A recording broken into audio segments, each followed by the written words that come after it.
Presented here for your consideration, the notion that the ordinary people surrounding you every day, on the street, the bus, at the post office, or the trendy evening venue, are, in fact, far from ordinary. That these men, women, and others form their own splinter groups behind closed doors, and that these micro-societies engage in activities often more obscure than fiction. Welcome to the Sub-Subculture. Yes, hello, and welcome to the Sub-Subculture Podcast. I'm your host, and actually just two raccoons in a trench coat, Andrew. And I'm Eldritch Abomination, Joe. From the depth, he rises. Here I am, just to see you. It's lovely to hear you, Eldritch Abomination. For what have you summoned me here today, Andrew? O mighty one, your presence is required for the content of speedrunning video games. Speedrunning video games. All right then, so what is speedrunning? Start with definitions, start with preconceptions. What is this? Like, what are people here to listen to? This is a community that will help you nitro your way through absolutely anything you give them, I think. What is nitro? You know, like a nitro boost on a car. Ah, that's cool. That's very 90s. Very Need for Speed Underground. Glad my references are still up to date as ever. As up to date as they'll ever be. I've actually got a bit of experience in speedrunning, I have to tell you. Sexual encounters with women doesn't count.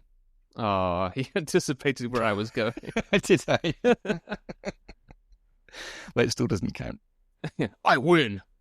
Top of the leaderboard. Of loneliness. Preconceptions first, preconceptions, before we define what speedrunning is. If I said to you speedrunning video games, what would you think of that straight off the bat? So this is a topic that I brought to the table.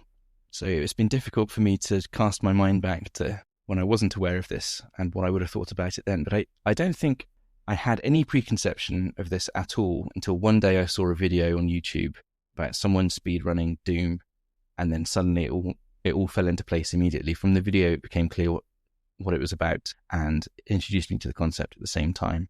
So today I've had a bit of a preconceptions about the kind of people that would engage in this, but about the pastime or calling or art form that is speedrunning, I don't have any preconceptions to share. Art form. And yourself? Mine come from, the title kind of explains it, speedrunning. There's not a lot of room for misunderstanding there, I guess, especially if you pair it with video games. Listen, it's a Ron Seal hobby, yeah? It does exactly what it says on the tin. Yeah. Speed running, you're running at speed, video games, bang tidy, son. Enough said, end show there, roll credits. Bish, bash, and bosh. I knew a guy in university who did some of this, it started off that he told us that he was really into Sonic the Hedgehog 2D games. He thought they were much better than modern video games. So he would play them kind of over and over, and I guess that was him. He was already training for what he knew he was going to be heading up to. He wasn't actually going to make it as a chemist then. Funnily enough, he wasn't in university with us. He was just dating a girl who was. I was going to say, did he actually manage to get his degree? He was actually probably the coolest of us all. He was just like a phenomenally charismatic guy, believe it or not. I wonder what became of him.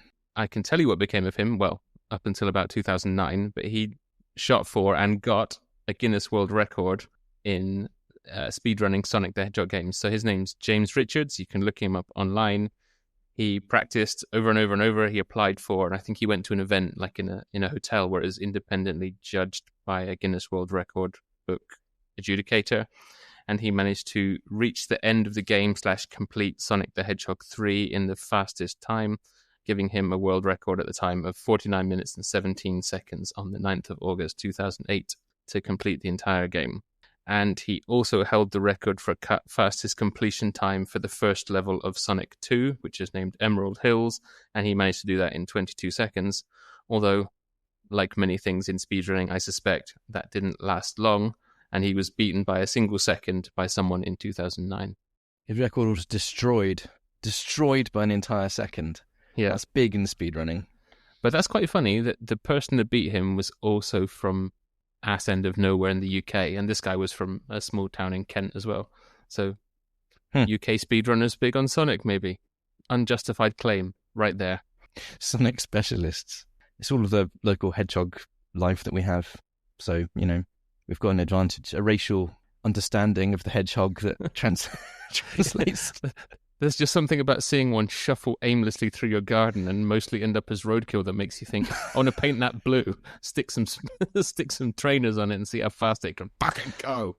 Go at the speed of sound, collecting rings of all things, not bread soaked in milk, but yeah. They want to do something with those hedgehog rings. So this guy was a speedrunner. And when was this that you came across him? That being what, 2006? I finished my degree in 2009, so yeah, I would have known him from 2006 to 2009. So let's have ourselves a little bit of a formal definition in that case. So the one I've got is speedrunning is completing a video game or specific objective within a game or a level as fast as possible, often using deep mechanical knowledge, glitches, or game-breaking strategies to optimize time. Basically, most of the time it's get to the end as fast as possible by any means necessary, by fair means or foul, but the means are agreed on. So there's a sort of internal rule set that you're not allowed to break because it's considered cheating. Some things are considered fine, certain glitches, other things are not, which I guess we'll discuss more of. The overarching term speedrunning is the act of playing a video game or a section of a video game with the goal of completing it as fast as possible. Absolutely spot on. And then as soon as you get into that, they're going to break it down into categories, subcategories, rules, what counts, what doesn't. I mean, it often involves, like you say, planned routes and sequences and Easter eggs inside the game that are supposed to be there or not. The biggest two categories I saw within it when I was looking through it are TAS, which stands for Tool Assisted Speedrunning, which would be kind of almost like automation tools. You would put a sequence of inputs into a virtual controller that would execute them for you, and therefore you take out any kind of human error.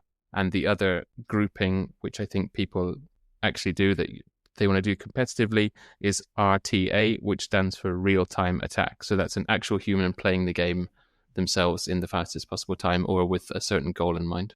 So my understanding of tool-assisted speedruns is that they're generally not as prestigious and they're generally used in order to see what's actually physically possible, what's possible in the game if you make perfect inputs. Whereas being a human, you're obviously chasing that perfection, but you're not going to be able to get it every time. So the tool-assisted speedrun can give you a kind of a ceiling through which you know you're not going to be able to break, unless you come up with a different strategy. But I don't think tool-assisted speedruns are the meat of where the culture centers itself on. No, I think if we're talking about a human subculture, it's going to be the human element that are wanting to, smash their head against this particular brick wall until it breaks, and that will be the real-time attack, the people that are doing it in real time and want to upload recorded proof of doing so and get the e-peen of being the fastest online. And some of the original games are kind of great for this because they've got time limits. You've got leaderboards on everything from early Pac-Man and Galaxian and stuff. Games are kind of built with a competitive headset in mind. So speedrunning maybe just takes that to the next level. Some of the earliest speedrunning came from original Doom, which was released in 1993, and Quake, and these games. And Doom, when you finished a level, it would give you how long it took you to complete it, the number of secrets that you collected, the number of secrets you visited, the number of items you collected, and it was kind of tailor-made to you turn that into a competition. And obviously in the 90s, the internet was only just beginning to become accessible. We didn't have broadband, we only had 56k connections. So how you see speedrunning now with videos on YouTube as evidence was totally non-existent back then. And speedrunning was an incredibly small community of very dedicated people. And they shared runs using these things called demo files, which are tiny 6 kilobyte files that recorded all of the inputs that you put into the Doom game. And then someone else could run it on their own computer. And that's how the community operated back then. I did come across that same summary, and it was quite interesting. It was written on readonlymemory.com, and they must have done an interview with John Romero, who's one of the lead designers at ID Games that came up with Doom and Wolfenstein 3D before it.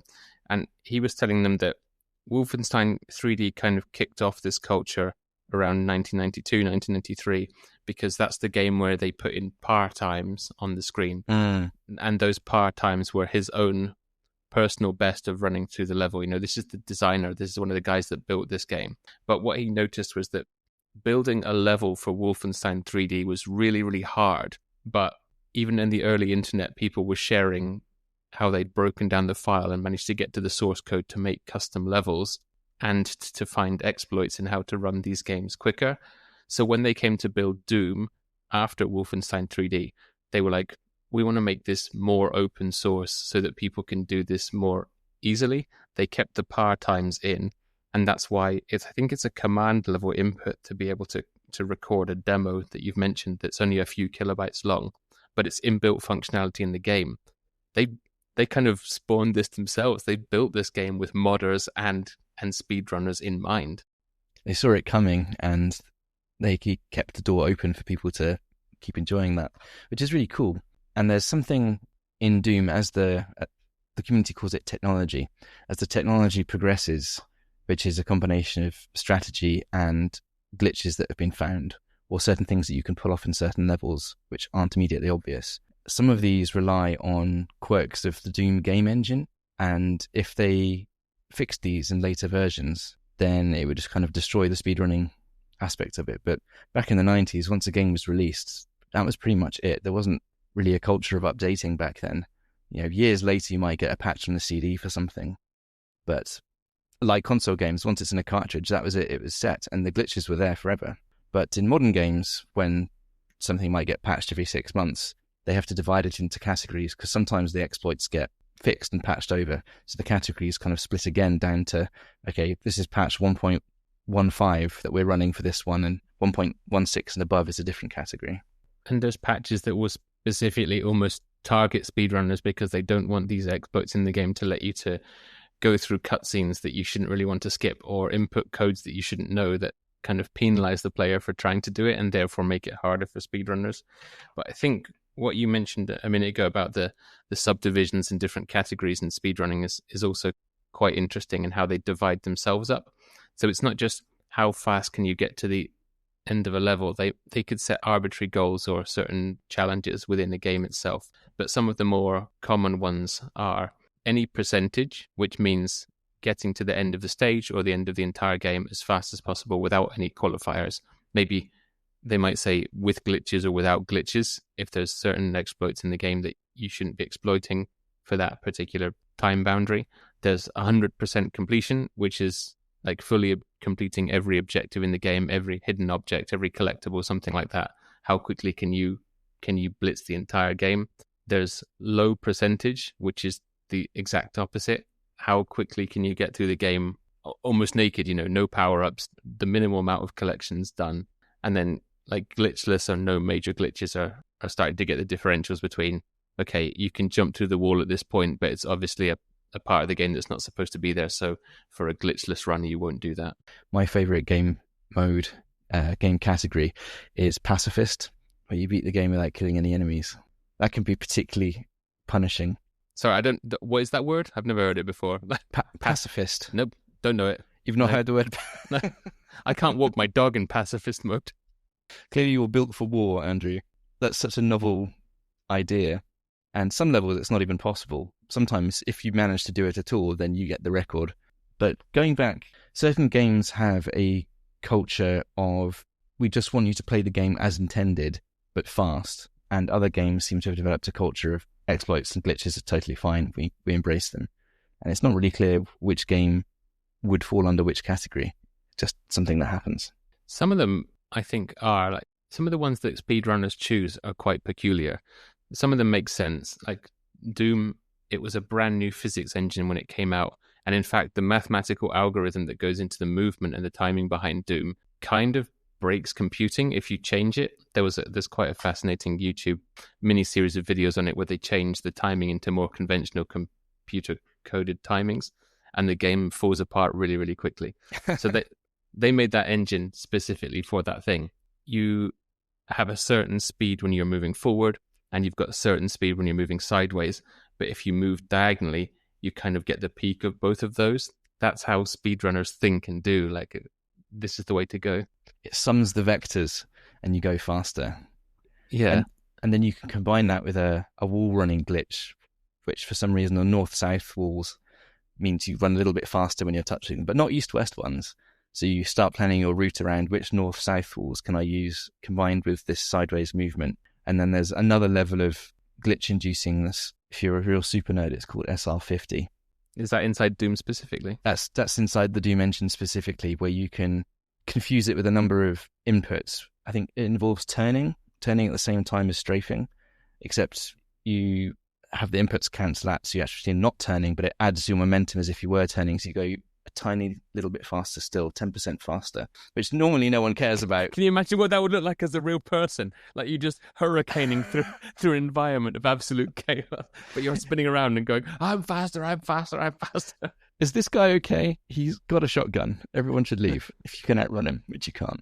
I think some of the most fun ones to watch, and that's probably just my pixel-loving perspective, is stuff like Super Mario Brothers from 1985, like the old school games, where jumping at a certain point, you'll, instead of going through a warp pipe, you'll end up running across it and into a secret hidden room where you can then... But those are Easter eggs inside the game. They made a warp zone where you can go down one of 3 pipes that will take you either into the 3rd, 4th, or 5th level ahead.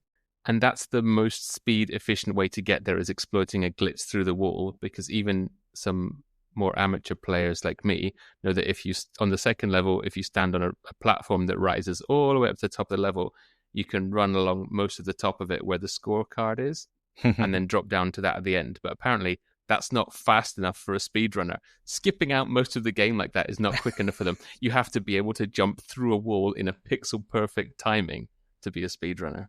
Yep, that sounds about right. Well, you're clearly a casual, no offense. They're using technology far beyond your comprehension.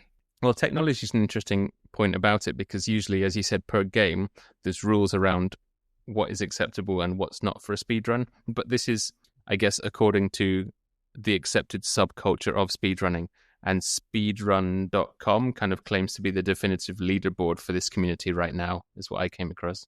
They've got the right name for it. Yeah, they got the domain locked in. Yeah, ain't no one digging them out of that.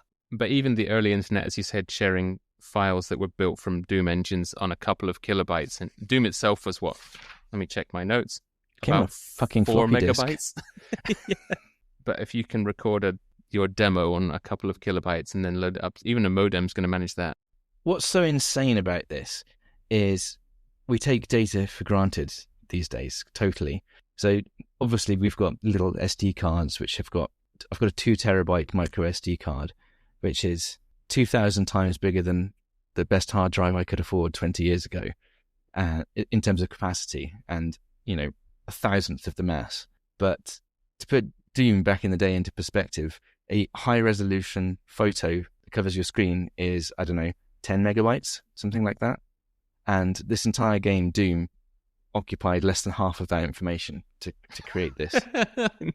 Like Isn't a that physics insane? engine, music, if you can call it that, like input capabilities, everything. Now I can take a badly lit selfie of my naked arse cheeks, send it to some unfortunate woman or man, and I've just completely... My use of that level of data is so offensively banal. If I knew what I was doing, I could have coded a game inside it instead and actually provided some value to the universe. Yeah, firstly, all of us would appreciate you send us less of those pictures, thank you. And Listen, secondly, it's my hobby. Doom probably occupies as much space of 2 of your arse pimples. Exactly. If you really want to put in perspective how fucking wasteful we are with That's data true. and pictures and arse pimples, then yeah, that's just, it's always worth remembering. And modern games have ballooned way, way bigger than that because people don't need to be clever with the code anymore because computers are so much faster. We're straying into old man moans about technology's territory. Yeah. Going back to what you said about the category completed 100%, every level, every item, every achievement, every boss fight, every enemy dead. What does that look like when you're playing a game through? Because some games take 15 hours to complete or longer as a casual. If you tried to go and get every item, even if you knew what you were doing and where to go, we're suddenly talking, this is an inhuman amount of time would go into this, right? Even just doing one run. Some of the ones that, as I said, the choice of games seems to be kind of weird for me. One of the big ones in the online community seems to be Legend of Zelda Ocarina of Time, which came out in the Nintendo 64 cartridge-based game.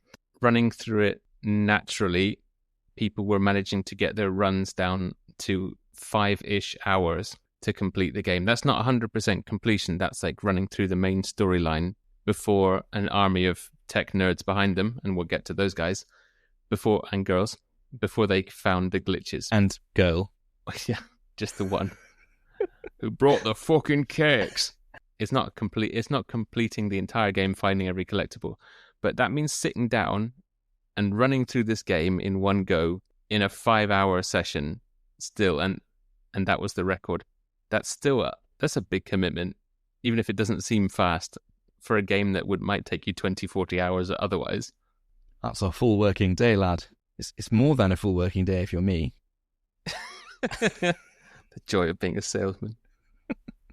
Since people have got down the exploits and, if you do this particular set of moves, if you run backwards at this point and actually do this in this dungeon, it's now coming in at like under 20 minutes, I think about 17 minutes. That's insane. Isn't there some glitching the cutscenes or warping where you can trick the game into warping you to the wrong place and you skip out massive amounts of the game? Is that Ocarina of Time? It could be any game. It could be any of them. So if we're talking about actual individual games, just as an examples, you probably played Skyrim, right? One of the Elder Scrolls games. Yes. You know, it's a massive game. It's deep. There's so much content. There's storylines on top of storylines everywhere. It's just huge. I watched one of the speedruns for that was a Kill Nazim speedrun. And this is a kind of random character in the first actual city that you get to, I would say. So he's not a boss, he's just some random, some bro. How quickly can you get to Nazim in the game and kill him? And fucking shank him. But he's in, if you've played it, he's in, what's it called? Whiterun? The first proper city that you get to. Now, there's a couple of dragon fights between you and them. There's at least one dungeon where you have to escape from the first place that you're held captive. I would say it's got to be at least an hour of a casual gamer's time to get out through past that to get to the first city, I would guess. How long do you think speedrunners can get to Nazim and kill him? I don't know, man. Any number between 10 seconds and 10 minutes is believable. You're not far off. 1 minute, 57 seconds. How? There was a bit of this kind of open, close your save game and stuff, but it was like as soon as you have control of the game and something smashes through a wall to the right of you, where you would normally run away from it, you like jump over its head and then just run off into the woods and through a cave. And then you kind of get warped halfway across the map by some terrible glitch of physics that you're falling through the air. You land in this city and you just go down and set him on fire or something. 1 minute, 57 seconds.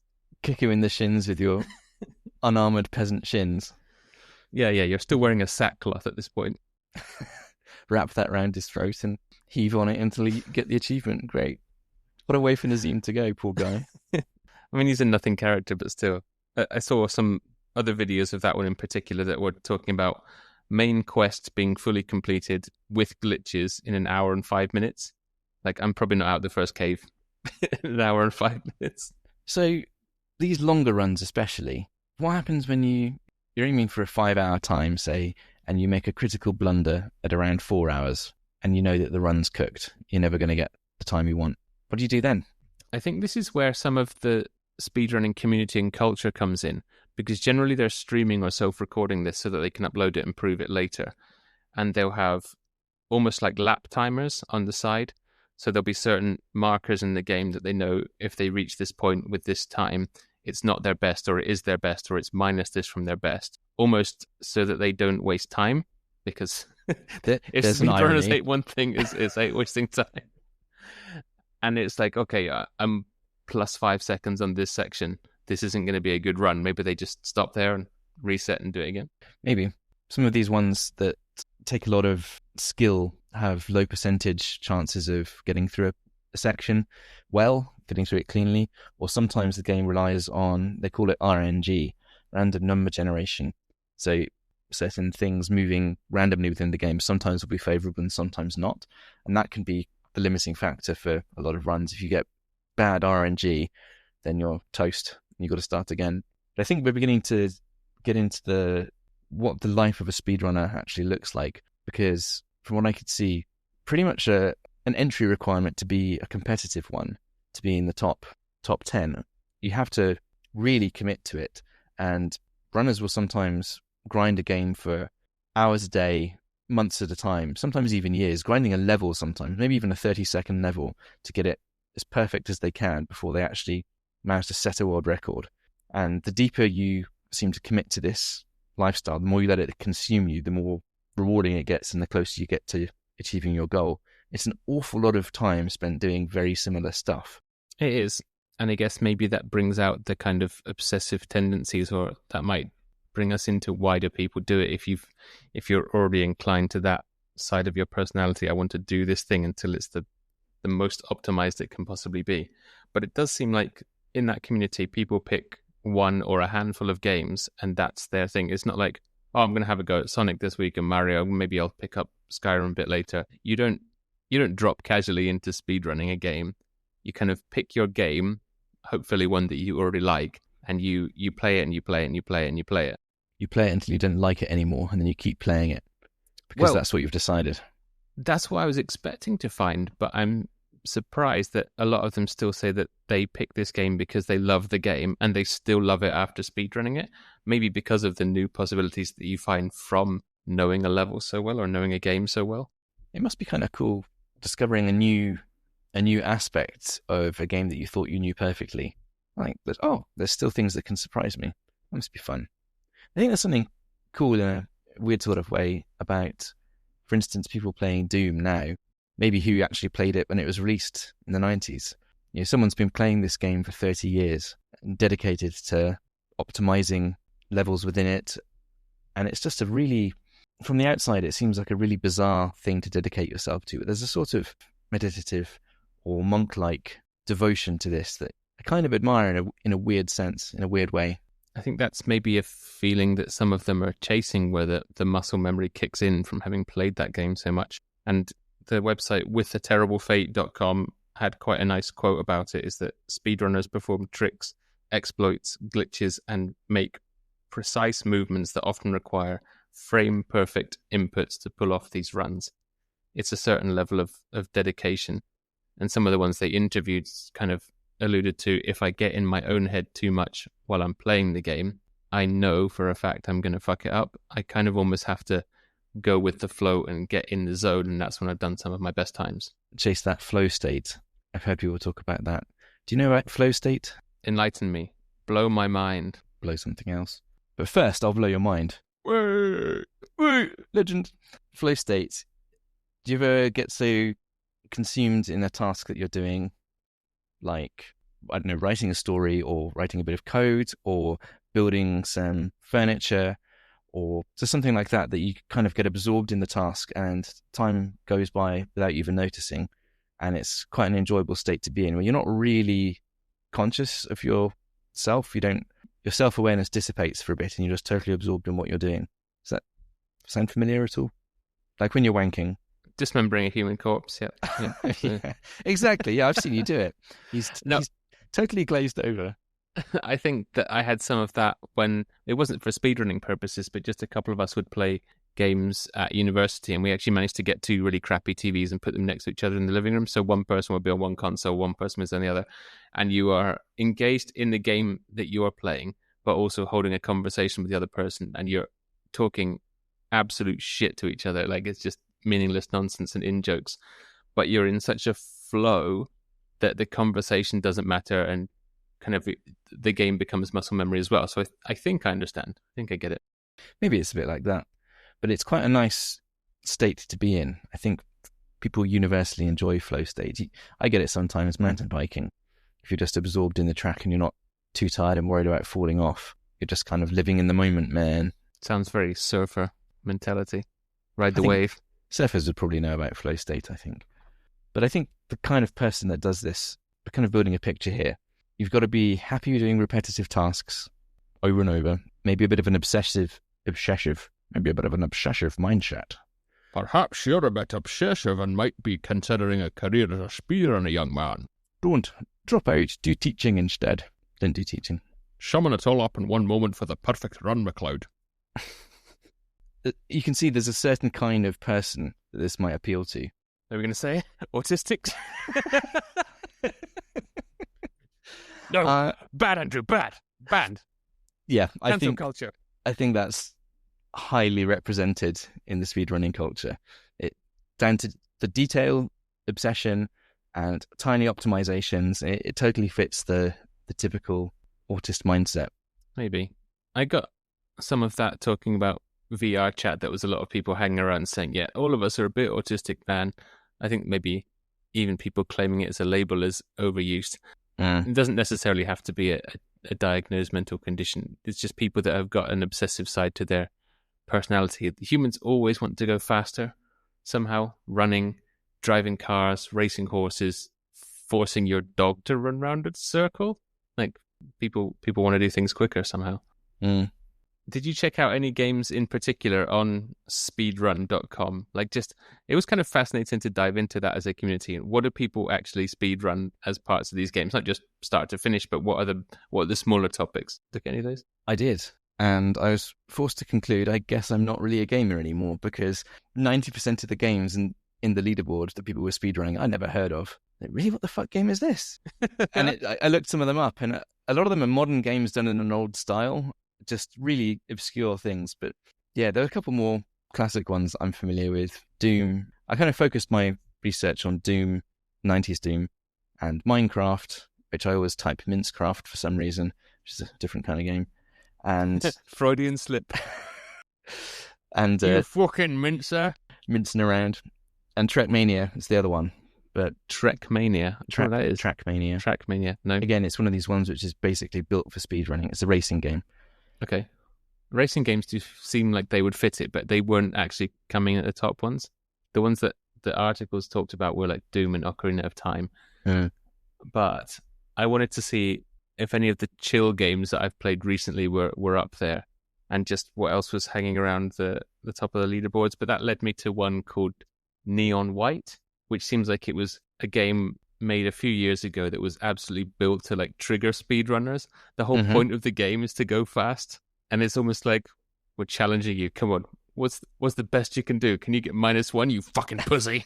But it's like a first-person shooter traversal game where your items or guns are single use, and you can swap them instead for some kind of traversal mechanic, like a double jump or something like that. Okay, interesting. Yeah. And did the community pick up on it, or did it just get sidelined? I didn't actually see it coming up in the leaderboards. I saw some people doing reviews for it and saying, "Oh, this game is insane for speedrunners." But no, some of the stuff that was popping up again and again in searches was like the classic Mario's, Doom and stuff. I thought it was really funny when I logged on the first time. One of the ones that just said like recently completed was called Tomodachi Life, which is a really kind of bland Nintendo cozy game, I think from like 2013 or something, where you get a little village going. There's like fishing mini games. It's a Nintendo game then. Yeah, but the record for this that was popping up and like recently completed was marriage in 6 minutes and 37 seconds. Something your average speedrunner may not achieve as quickly in real life. Yeah, I can get it in a video game, but in real life, forever alone. How do you speedrun relationships? Or Portal. You probably play Portal, right? I have played Portal. It's a great game. Yeah, I think it's universally held up as a great game. Physics, puzzles, and stuff like that. But that's also quite popular in the speedrunning community, apparently. I looked at what the rules are for, I don't know, the specific version of running Portal. Like, you had to have this, as you said before, patched 1.something, no scripts or macros. It has to be one sitting. You can quick save if you want, but that time is counted. And so the run counts from the appearance of the crosshair to when it disappears at the ends after you kill X character. Want to guess what the speedrun record is for something like Portal? So if I recall correctly, Portal's not a terribly long game. I think it took me maybe 4 or 5 hours when I played it to complete it. So applying what I know about speedrunners, I'm going to say half an hour. Yep. Sub 30 is definitely possible. 6 minutes, 2 seconds. I have to look some of these up. They're worth looking up, listeners. You should find at least a few top-level speedruns of games that you know, and your mind will be blown that humans can even do this. Some of the precision involved, or unlikelihood, or it just looks like a different game sometimes. But when you do this, something I found was if I watched just a video of someone's record speedrun, like from speedrun.com, and without any kind of commentary, it didn't make any sense to me. Sometimes I would notice something weird had happened, but I didn't really understand enough about the game or the mechanics or the history of the glitches, etc., to know which parts were significant. But there are quite a few YouTube pundits like Carl Jobst, who's very well known. He's a speedrunner himself and YouTuber, and Virtual. These guys are really good, and they can kind of walk you through the history of it and the context, and it turns something that is basically just a video of someone playing a game in a weird way into an actually meaningful and enjoyable experience for the viewer. Carl Yost is also kind of a speedrunning debunker, isn't he? Yes. There's some of his videos talking about like how this is clearly a fake run, or how this person who held the world record was easily identifiable as a cheat or something like that. Definitely. Speedrunning is mired in scandal with people cheating left and right. Pretty much every game, as far as I can tell. And maybe it's a cognitive bias, but it seems like more than half the content is cheaters getting busted. Maybe that's entertainment. Once you take a break from speedrunning, is to watch other people get absolutely shut down for faking what is rightfully yours. These fake records can last for a couple of years or longer sometimes before people... I mean, these are the exact wrong people that you would try to trick. The sort of obsessively detail-oriented nerds who know every single mechanic of the game. It's quite difficult to cheat on these games, and it's extremely difficult to cheat convincingly. So a lot of the time, the cheaters manage to get the smart stuff right, but they get caught out on the really stupid, mundane details, like the fake time they submitted didn't have a 0 at the beginning, when the game always outputs times with zeros at the beginning. Just stupid shit like that point to, oh, hang on, this can't be generated by the game, this must be doctored. Or like the rain animation changes every 5 frames, and in this video it changes a different number of every frames because it's a spliced video or something like that. And these sort of tiny details tend to catch people out. I did see one of those. It was from like a Mexican streaming channel that was saying, oh, here's one of our popular streamers is going to do a run as fast as possible in Mario. And I don't know if it was Carl Yost or someone else that just took it apart completely, in that they'd taken what had been a tech-assisted speed run, and they were just claiming this guy was controlling it by putting a little video of him with a fake heart rate monitor on the side and putting a fake recorded time next to it. But the detail they went into to why this speed run was wrong and clearly wasn't right, like they hadn't just taken a copy of the video and played it as their own. They had changed the top row where the score is kept or the timer is kept with something else. So the fact that the coins were flashing out of time between the scoreboard and where the character picks up the coins in the game was a massive obvious giveaway for them and stuff like this, yeah. But he was also saying, your man Carl there, that the better the speedrunner, the more convincing fake they'd be able to make, which is why some of the ones that set world records are genuine speedrunners who have then, I don't know, fallen to the dark side and created these fake videos because they know what looks good and what doesn't and what would be accepted. A lot of the time, the people busting the cheaters are cheaters themselves, which isn't always obvious at the time, and later it turns out they were cheating too. I knew he was fucking your wife because I've also been fucking your wife. Like that. There was one guy that was submitting very fast Trackmania times, and people were a bit suspicious of him. And one of the things he revealed about himself was that, I just work full time. I play Trackmania in my spare time. I've got a wife and a kid at home. And I thought, he's giving it away right there. This man's clearly a liar because this story doesn't add up. Yeah. No, sir, you don't have time to have a full-time job and a family and be a competitive speedrunner. There's no way. Speedrunner claiming to have a wife and family. Busted. Fake news. Fake. From that point, all you've got to do is actually just prove that he's cheating because it's obvious that they're... I guess this probably leads us into if there is a dark side to this community, because by and large, it didn't seem to be as dark as some of the other ones we'd covered, but if there was a negative side to it, I think it was an article on medium.com covered some of this, it would be how protective they are and maybe this culture of drama and pitchforks over cheating. I think there's quite a significant dark side, actually. I think at the beginning of the dark side, which kind of leads into why do people cheat at all, especially people that are good speedrunners, why do they cheat? I think there's a kind of feedback loop where if you're the number one in a category for a small number of dedicated fans who care about that category, you're a big deal. You've got status, you've got respect, you can be a titan of the game and an absolute nobody in real life. And when someone knocks you off that top spot, or maybe you fall off completely from, I don't know, it's only really the top couple of times that anyone cares about. If you fall out of that top 10, then you're no one again. It's not like the community comes and asks you how you are. They've moved on to whoever's in the top 3 this time. So there's a pretty powerful incentive there to cheat to get back to the top of the leaderboards to get your status back when you were someone. I don't know. Some of the articles I was reading were saying that it's quite a collaborative community. So when they talked about someone discovering the first exploit or something opening up in Ocarina of Time, I keep going back to it as an example, because that's what the article was using, that it was like they call themselves speedrun researchers or game glitch researchers. They all want to jump on it, but not so that they can make their own runs quicker, but so that they can tell everyone, oh, if you go through this bit at this time, it will cut this amount off, or you don't have to do this level like that.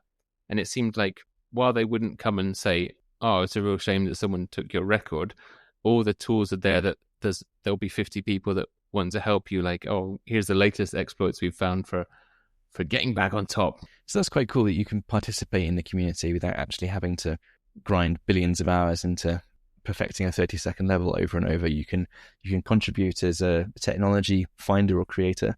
But those people are also grinding those hours. Like, you don't find the 3 pixel wide gap that your character fits through when they shouldn't in a wall without spending some time rubbing your face on every wall in the game. And combing through lines of code. That's true. And there's another kind of contributor, which again doesn't actually have to be putting up competitive times, is the forensic scientist who helps bust cheaters or verify runs. So that's another way people can participate. The incentive to cheat is one dark side, and also the incentive to commit more and more of your life to this is another. And some people stream to kind of fund their speedrunning, and their day looks like waking up, grinding a level while streaming all day, and then just repeating this and hoping they make enough money from their stream to fund themselves. And the stream is their contact with the outside world. It's incredibly, you don't even have to leave your house to do this.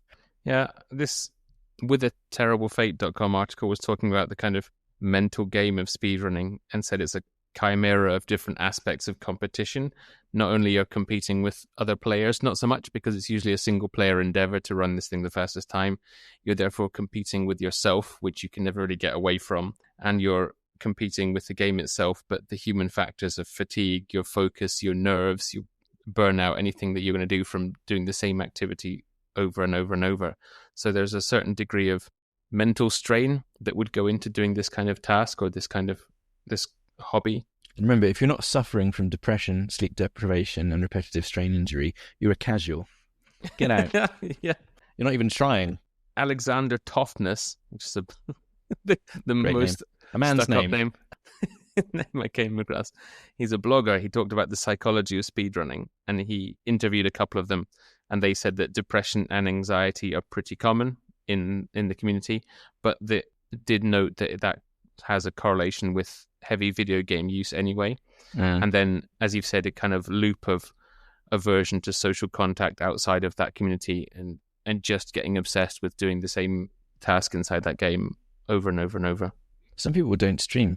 Some people just submit records anonymously and no one knows who they really are, what they look like, and they like it that way. I saw that the other negative side seemed to be a pushback from the rest of the gaming community because, computer gaming, it's still, I guess, a subculture in society, but it's a massive one now. It's not got any kind of nerdy stigma attached that might have been if you were obsessive about Pac-Man in the 80s or something.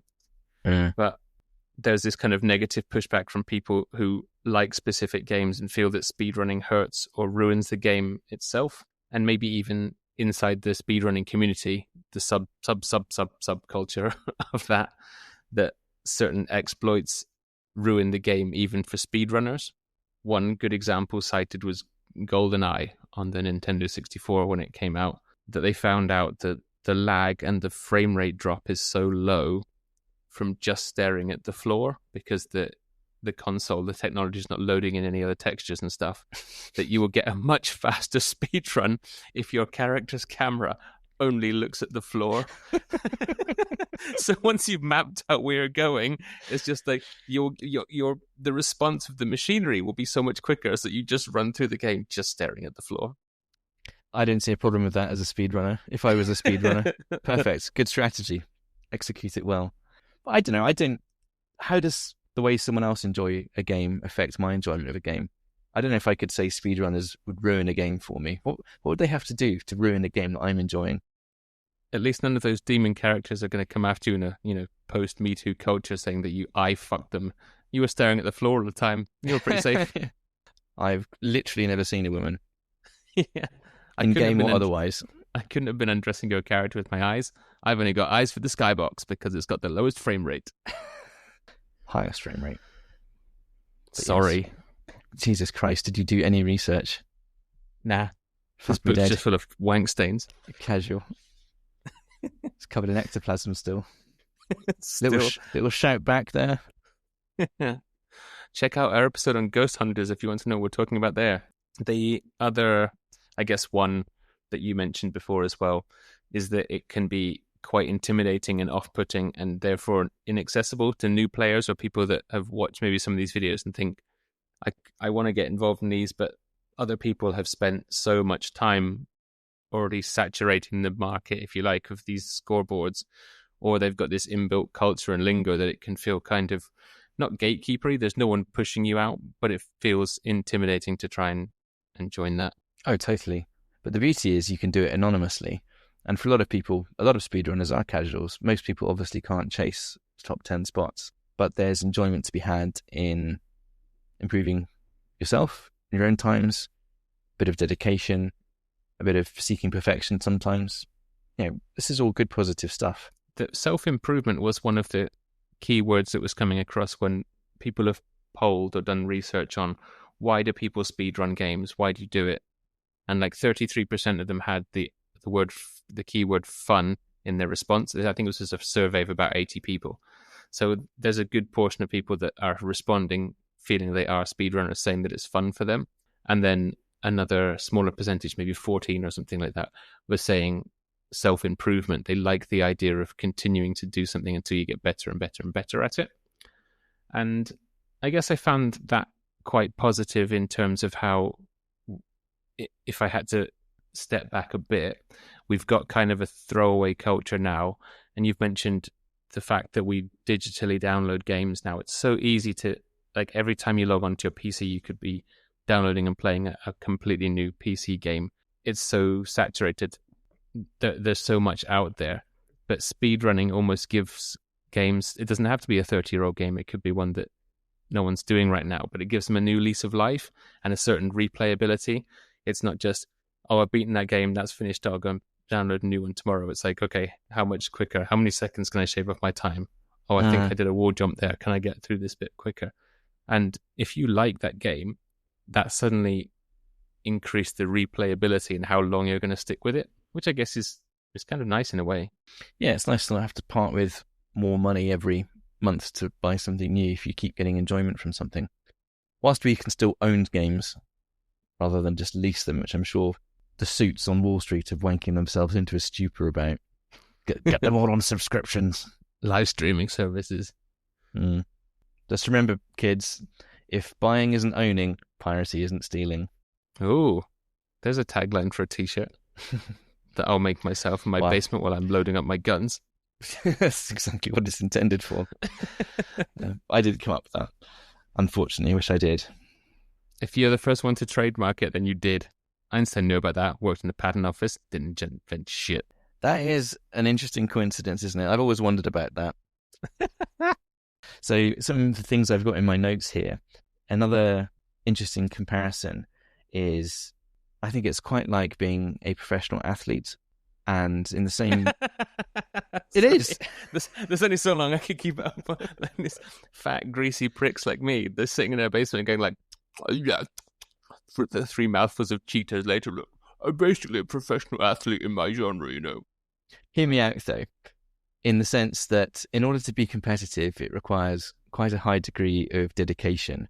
And, like, I've always wondered, people that lift weights at the Olympics, or say shot put, you've spent your entire life, more than likely, if you're at the Olympics, dedicated to this one act, this one movement, where you pick up a piece of metal, spin around and throw it, and hope you can throw it further than anyone else can, due to a combination of genetics, training, coaching, diet, drug regime, sleep schedule, physics, the direction of the wind. Yeah, all this stuff. And at the end of the day, even if you win, who really cares?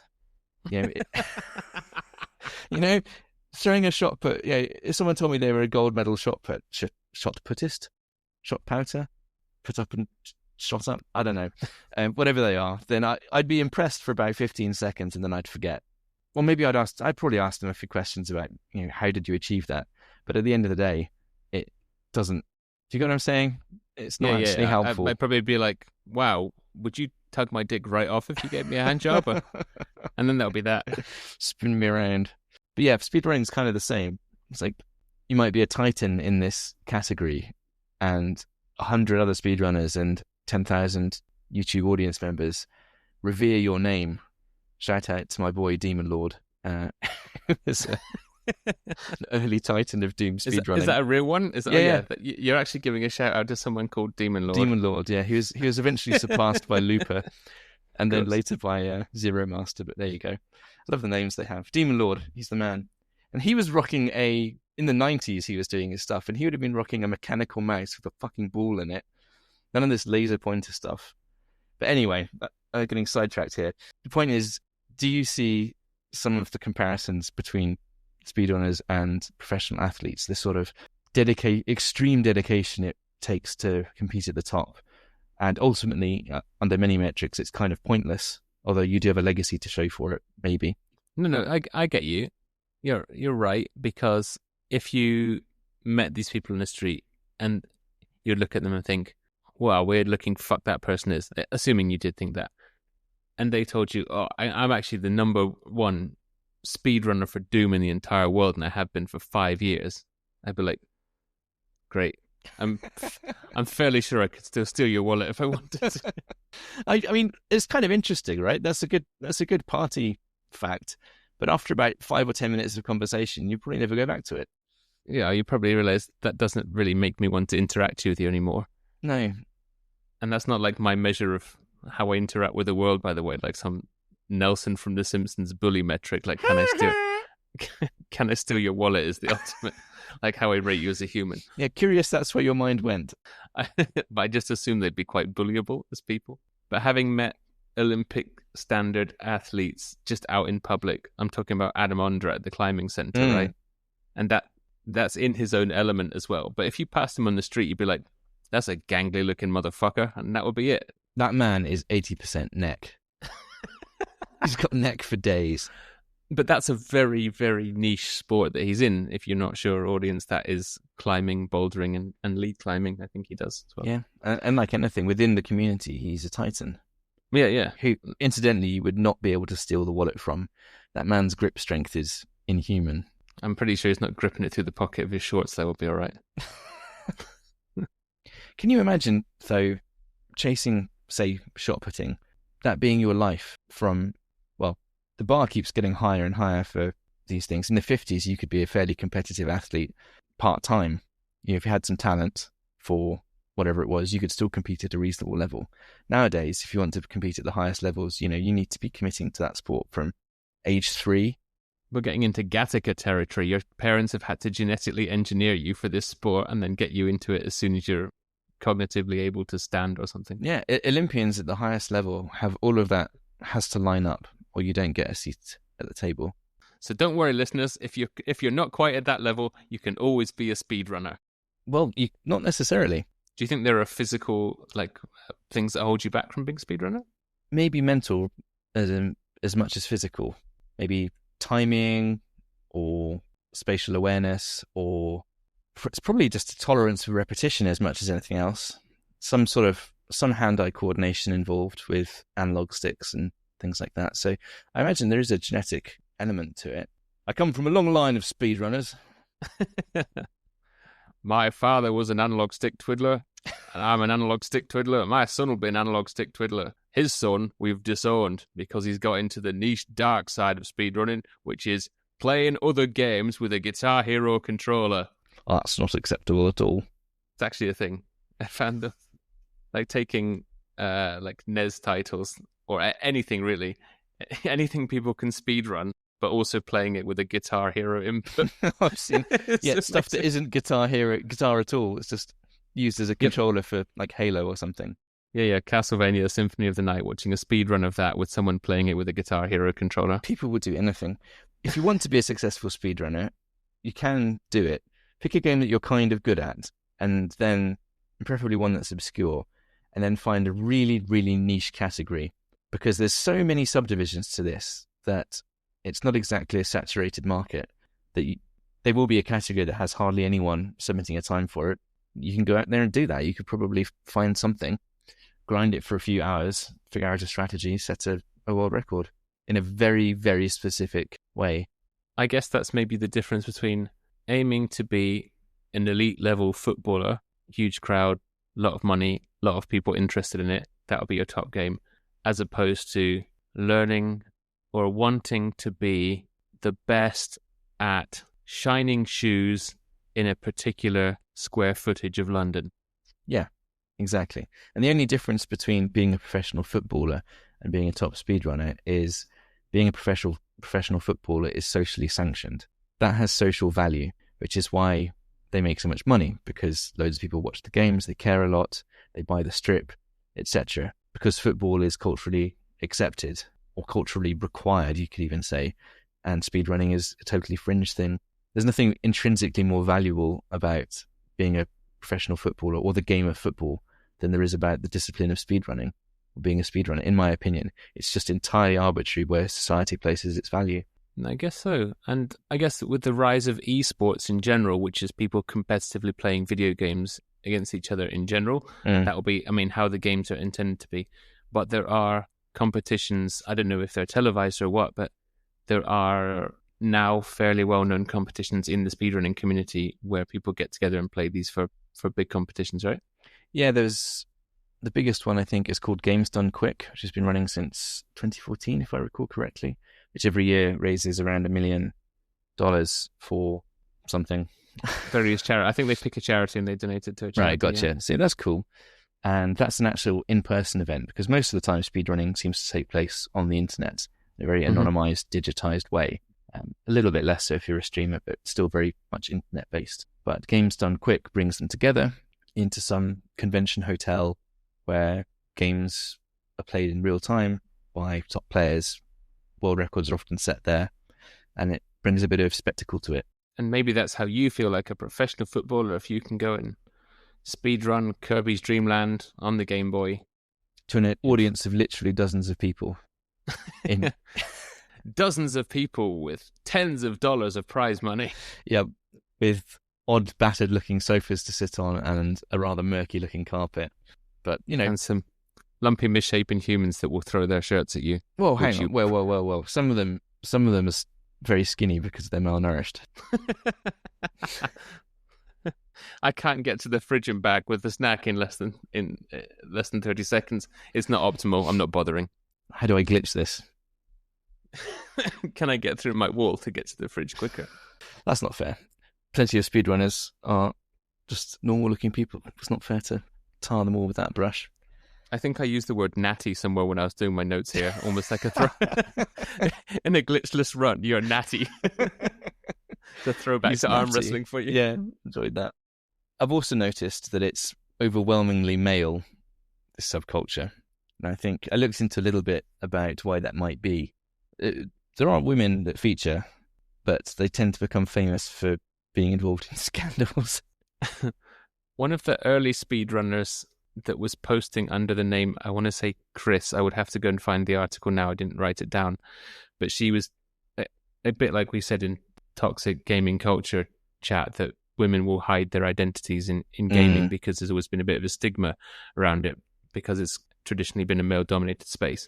But she had been heavily involved in this kind of demo culture from the early Doom speedruns, but was always posting under what was assumed to be a male name. Probably wise. Sidebar. I think early speedrun internet gaming culture, as you say, was male dominated and quite unwelcoming to women. I think maybe we were a bit more misogynistic in that time, or if they were welcoming to women, it was also could be in a creepy way, because you've probably seen that in real life playing a game. Someone logs in with a girl's name and the simps come out of the woodwork and basically ruin it for them. What does it mean, simp? We'll have to cover this in another episode. So a simp, I've heard it means sucker idolizing mediocre pussy, but the reality of that is basically men, almost always fawning over women on the internet, usually women on the internet, but you can simp in real life, who they've got no chance of being with, and just generally putting them on a pedestal, debasing themselves, maybe giving them free shit, giving them tons of attention, and getting nothing in return. Oh, yeah, okay. That's quite rife if you've ever played an MMO. If you want some free shit, all you have to do is make your character female. Really? Yeah, simping is absolutely rampant. So one of the only women I came across was called Queen Pones-a-Lot. Great name. Shout out to you. And she became, I believe, more famous for doing a blindfolded run, or a blindfolded boss fight in a game called Monster Hunter. Although she was accused of cheating because it was basically impossible to do. Although blindfold speedrunning is also a category. And she did it again with a better blindfold and some other countermeasures, but also got busted for answering stuff in the chat that she shouldn't have been able to read if she was blindfolded. And it's just so fucking ridiculous. So stupid, yeah. And that was a Carl Jobst video expose on her. There was another famous cheater, Billy Mitchell, maybe the most famous game cheater of all time. Have you heard of him? The King of Kong? Anyway, this guy set some record, allegedly, for Donkey Kong back in the 90s, or maybe even late 80s. It was implausible and then later debunked as impossible, I think, and there's a documentary on it called The King of Kong, which is worth watching, but he's stuck to his guns for a long time that he's the greatest gamer of all time.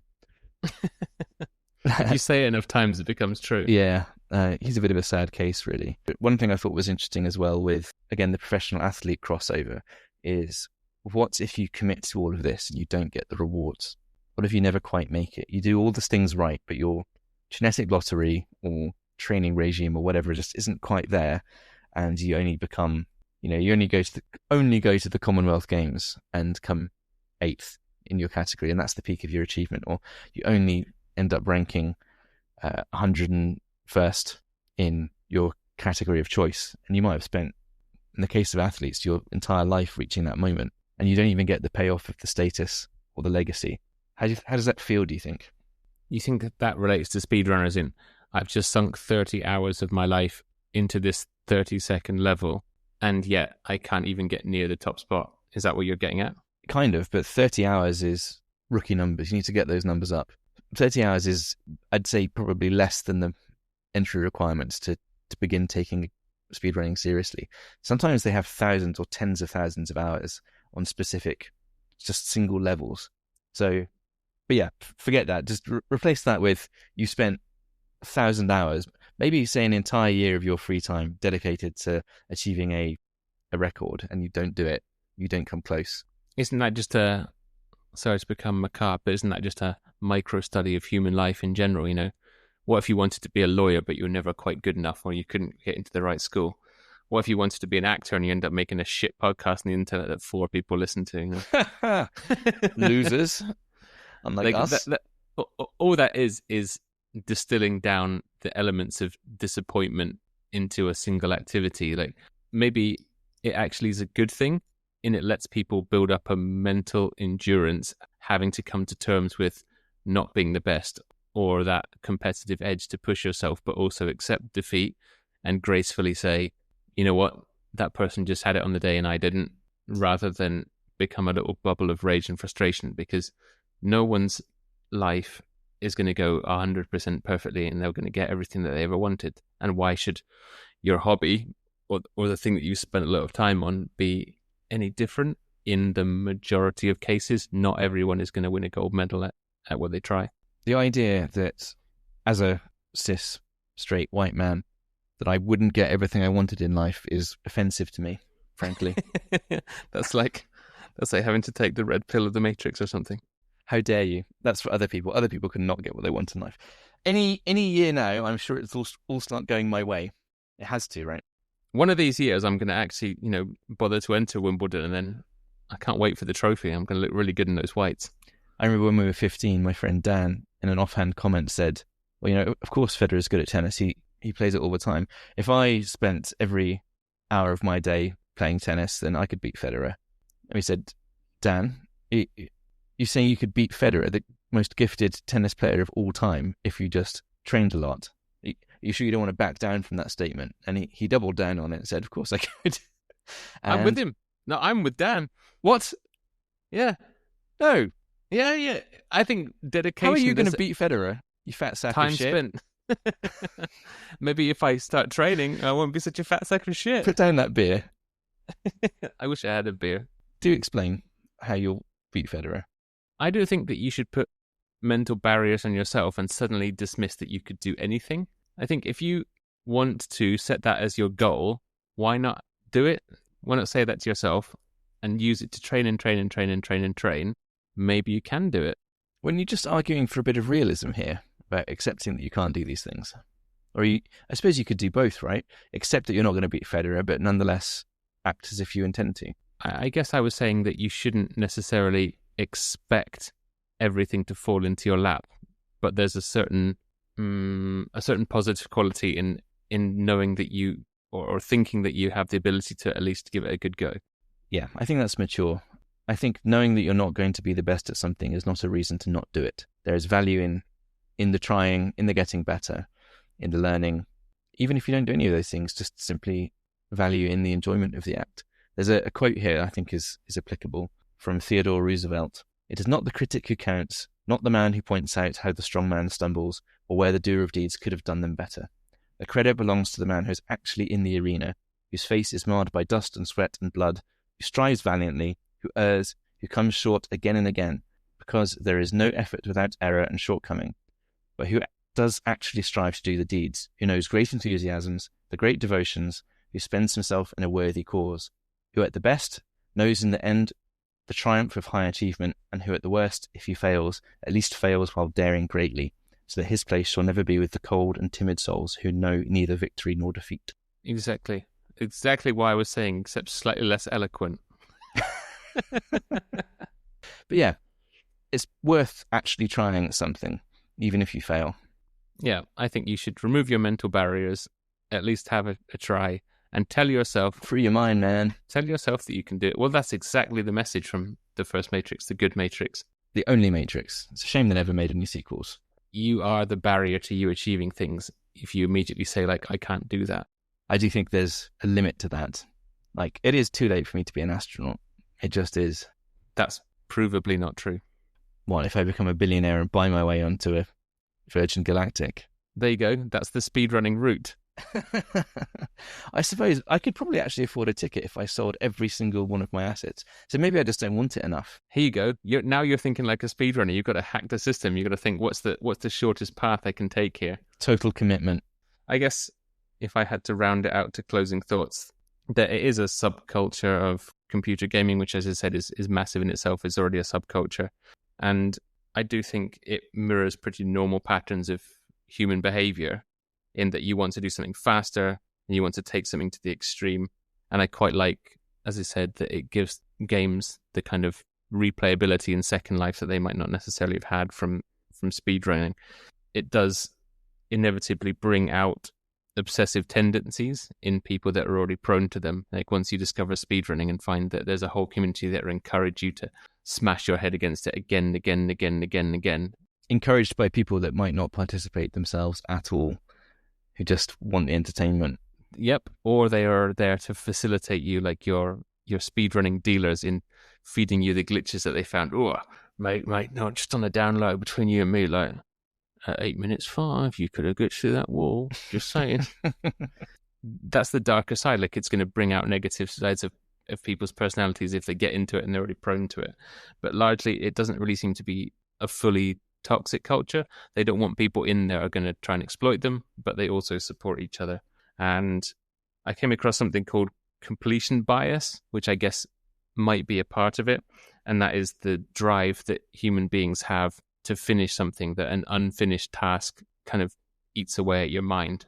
So you need to want to complete it as quickly as possible. God, I need to get some completion drive in my life. And I think there's maybe an element of that, but there's also possibly also evolutionary biology in this urge to compete in general, which I don't find. I think I would probably be some kind of bottom-feeding carp if I had to regress. I don't have a competitive edge in me. But beyond just competing for resources and to be stronger, better, and actually survive, there's also the social factors of desire for dominance and achievement, which is ultimately the only thing these speedrunners are going to get from it. Especially if you're not physically gifted, computer games gives you an avenue to still feed that drive. It's a bit more of an equal playing field than your shot putter or your footballer. I would add to that dark side summation that some of the big streamers, there's this guy called Dream who's got 30 million subscribers, which is insane. He's a big Minecraft player. And he was posting world records for various things, but also posted world records cheating runs, as well as legitimate ones. And he got exposed, and he had this kind of personality cult around him. And a lot of his followers simply refused to believe the astronomical luck that he was getting, which was the main evidence for him fiddling the game. And I think that when people have such a high number of followers, I think they are heavily incentivized to keep feeding the tiger and do more things that get more views and get more engagement. And if you're slipping off the leaderboard, getting back on by cheating is a way you can do that. And I think a lot of the time, bad PR is better than no PR, to quote the old maxim. It's not necessarily a bad thing, but it's interesting to note that I think speedrunning actually thrives on scandal. I think it drives a lot more traffic to the videos than simply uploading fast runs of stuff. The sort of half-hour documentaries of how cheaters were busted. The community needs people to cheat, and it needs people to bust them. And the people actually doing God's work of putting in faster and faster runs are actually a smaller part than you'd think of the whole community. So the scandal part is really interesting as an observer. Is it bad? I don't know. People cheat all the time and everything. So is it something that should be eradicated? I don't know, but the community actually needs it, which is interesting, in my opinion. How do you think they need it to draw people in, or to almost to make the gatekeepers of the community actually stay active and keep it pure? Because I think there's something delicious about cheaters getting caught, which people in the mainstream, normies, can enjoy. And you might get pulled into watching a video about the biggest cheating scandal in a video game, because that's intuitively interesting, whereas you might not spend so much time marveling at a new 30-second Doom run of E1M5, because you don't even have the knowledge to know what that means, or why that's significant. But a pundit explaining how this cheater was forensically dismantled by a bunch of anoraks. Bunch of boffins. By a bunch of boffins. Yeah. We've not asked the big question. Firstly, is this something you would be into? Could you get into it? No. I need novelty much more than I can tolerate repetitiveness. I get the chasing perfection. I get the optimization, the strategization. That all appeals to me, but just simply putting in that grind hours and hours, no, I couldn't do it. So that's why you make me wear the clown costume when I come over. Yep, I need novelty every time. Honka honka. I wish it didn't have a flap at the back, though. What about you? Is this something you'd be interested in? I thought about it, and the answer I came back to was I'm just too fucking lazy. No. Are there any parts that appeal to you about it? No. Nothing. Just a plan. What about the money, the women, the cars, any of that? Yeah. None of that, because it doesn't exist. I guess I've picked up a lot of games and put them down, and like maybe played the first level of something and never gone back to it. God, I said I was a gamer here, boys. I guess I can almost understand why they're doing it. I wouldn't want to put the time into it. It doesn't really seem like there's anything I would want to get out of it. There doesn't feel like there's a proper sense of achievement, even from completing a game in doing this. What about the eternal legacy of one line of computer text representing the on a website that will be replaced in a week's time? Yeah, what about that? That's forever, man. Yeah, I don't know. I don't have the mindset for it. I can't wait to disappear into the dust of history and be completely forgotten. There's a sort of poetry to that, I think. You want to round us out? Is it sexual? Yeah. Is it? Go on. State your claims, sir. Personally, sir, I've been beating off this entire time. Nothing is not sexual to me. I think you'd have to really work at it with this. I don't think anyone in the community is having sex. They're too busy. Yeah. No, there's obviously plenty of speedrunners. I know we've painted them as kind of basement-dwelling recluses, but I'm sure plenty of them have normal lives, often as programmers and partners and kids and these kind of things, although surely the most dedicated ones don't have these things cluttering up their lives. Not if they're really dedicated. You've got the brain space for, that particular frame of the Green Hill stage of Sonic 2 that you've got to hit to beat James Richards' record. If you have any human relationships at all, you're probably considered a casual, I suspect. You're not optimized. No, I'm sure there are people in the community that are perfectly normal, but as a topic, as a niche, as a subculture, there is nothing inherently sexual about speedrunning games. I'm going to say it definitively, and come at me in the comments if you want to prove me wrong. Yeah, I have to completely agree on this one. That's probably all the conclusions I have. Any last turds of wisdom you want to flush down the drain here? I want to squeeze out into the bowl of knowledge. No, I'm good. So I'm all dry, squeezed out. Just dry heaving through the anus now. So that's your lot for speedrunners. If you feel inclined to pick up this as a hobby, as a subculture, then feel free to comment us on our socials and let us know that we inspired you to do so, or keep it to your fucking self. Are you mad we butchered your favorite subculture? Flame us in the comments. That's true. So you can comment at us that we'll probably read, and we will take it into consideration next time. Or will we? Won't we? I guess you'll have to comment and find out. You can get us on Twitter or X at Sub-Subcult or you can find us on Reddit, our Sub-Subculture Podcast. Thanks for securing that sweet domain for us, Joe. You can also find us on YouTube. We now have a YouTube channel where you can hear all these episodes with a lackluster video behind them, and that's the Sub-Subculture Podcast as well. So leave us some comments. Tell us what you liked, what you didn't like, and how into speedrunning you are. I also want to know what topics you think we should cover next. Are we dropping hints what we're doing in 2 weeks' time, Andrew? Yeah, give us a spoiler warning. If you don't want to know what we're doing, stick a cast iron pot over your head and smash it with a wooden spoon for the next 2 minutes now. So next time we have child beauty pageants. That is going to be grim. My preconceptions, I'll tell you right now, I think it's going to be grim as well. Yeah, I don't feel great even before we go into it. No, I'm very worried what we're going to find. Probably because I'm going to go out looking for it. Okay, good. So that's it for the Sub-Subculture Podcast for today. Join us next time for a potentially grim topic. And in the meantime, sub 3 is possible, so get on it. You can do it.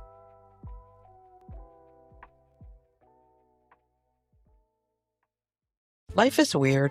People are weirder. And we're just trying to make it through without ending up in straitjackets. Because how would we drink our wine? I'm Pascal LaForest. And I'm Selene Castrovilla. We're cousins, besties, and the voices behind Life in Jest. A podcast that tackles the strange, the dark, and the ridiculous. With a healthy dose of sarcasm and whatever humor we can wring from the madness. From true crime to pop culture to stories too bizarre to be fiction, we're unpacking it all, one sip of wine at a time. Follow Life in Jest wherever you get your podcasts. Because honestly, we don't know what's coming out of our mouths next either.